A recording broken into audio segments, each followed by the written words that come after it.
Hello! Magandang araw mga kaibigan. So for today's video, halina't samahan niyo po muli ako sa aking panibagong araw.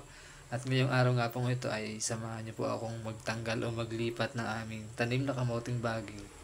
Dito lang din po sa likod na aming bahay, ito ko lang po siya ililipat. Kasi napag-desisyonan po namin na ni kanina na ilipat. Kasi kung mapapansin niyo po, masyado na po masukal, matataas na po yung damo na nakapalibot sa kanya. Kaya alisin din po namin yung damo pag naglinis po kami sa sunod na araw.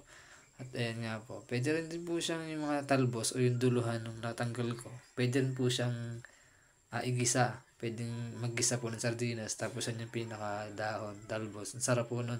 At kung makapansin nyo nga po sa video na yan, kasama ko po dyan si nanay kasi naghahanap po siya ng panggatong, mga uyo, bunot, ganun. At ayun po yung mga panlipat kong pananim. So gagawa ko na lang po ng video pag nagtanim po ako ng kamuting baging. So sa feeling ko mabilis din naman po siyang mabuhay kasi umulan din naman po dito ng mga nagdaang araw. So ibig sabihin medyo basa po yung lupa. So pag tinanim po siya, mabilis po siya mag-uugat. Tapos alaga ako na lang po ng dilig tuwing hapon. Kasabay po ng pagdidilig ko ng mga tinanim kong papaya. Kasi iyan po yung mga isa sa gusto kong gawin lalo po pag nandito ako sa probinsya. Kasi ang sarap po sa pakiramdam ng mga tinanim mo noon. Naaani mo na siya ngayon.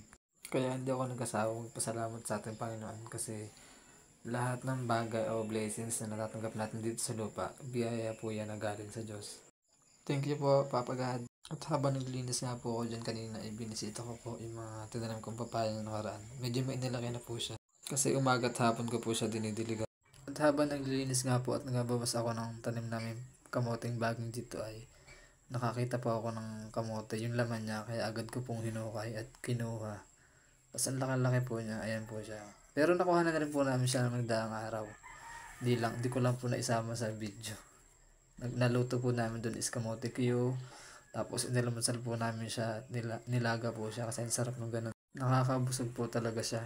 At kung mapapansin nyo nga din po is marami siyang damo na tataas na.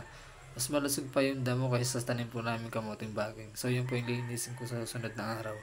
So ngayon, inahin ko po muna yung pagbabawas o pagkatanggal ng iba pong tanim namin kamoting baging. Ngayon po ang laki po na nakuha kong kamoting baging.